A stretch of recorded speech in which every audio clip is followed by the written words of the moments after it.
In this lesson, we're going to get a better understanding of our puppet mesh. So in our previous lesson, we were able to create some pins for our spaceman, and now we're going to move on to our spaceship. So let's go ahead and close that spaceman layer, and we'll start with the front legs. And so just to quickly view those, we have two different legs with alpha layer around them. So let's go ahead and grab our puppet pin tool, and we'll just add a pin on this first hip right here. And so something interesting has happened. It didn't add a mesh for this other leg. And even though they're on the same layer, the puppet pin was able to auto trace the shapes. And so it was able to see that there are two different legs here. Now, what if I was to add a pin to the second one and come back over here? And so what's going on now? Well, we actually now have two different meshes.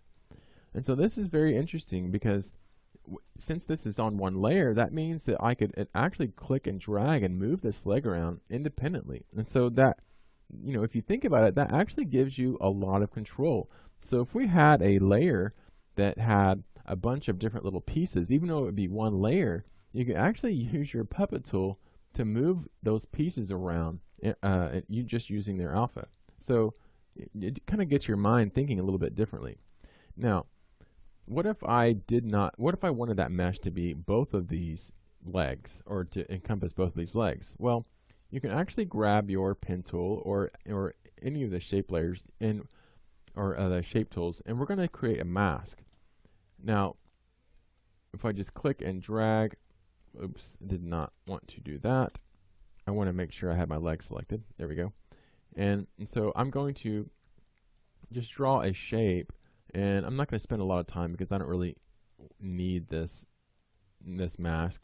But if I were to precisely draw a mask around both these legs and it was linked up, and so right now it's masking them out, but I don't even have to have that mask set to add. I could have it set to none. So I just have this mask on this layer.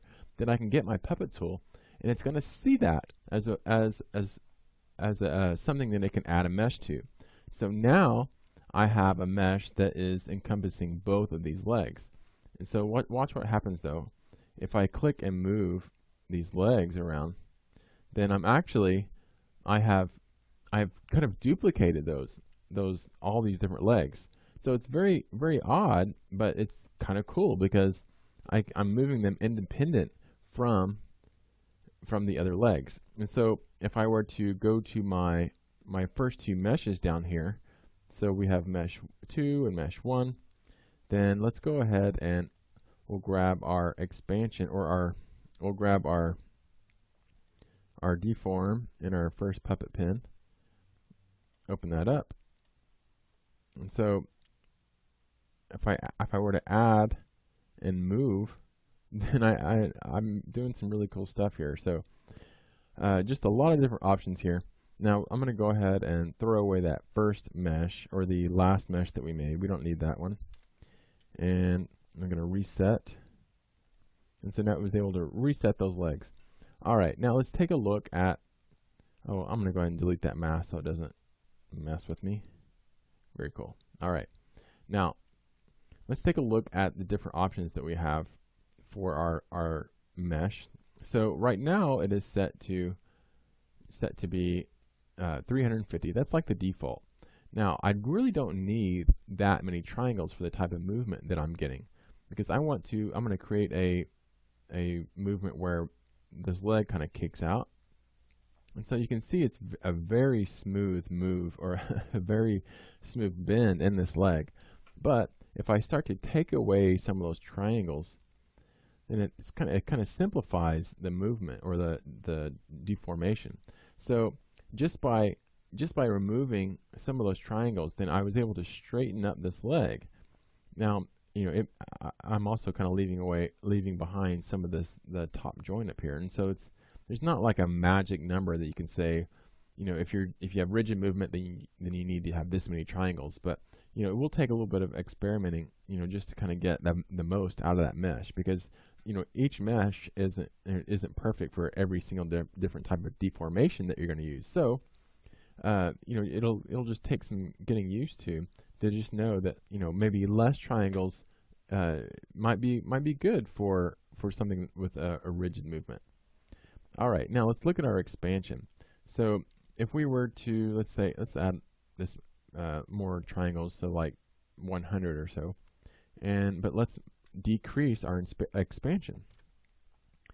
We can even decrease it down to 1. So you can see that even the expansion has an effect on our deformation. So if I expanded this to 24, what it's doing.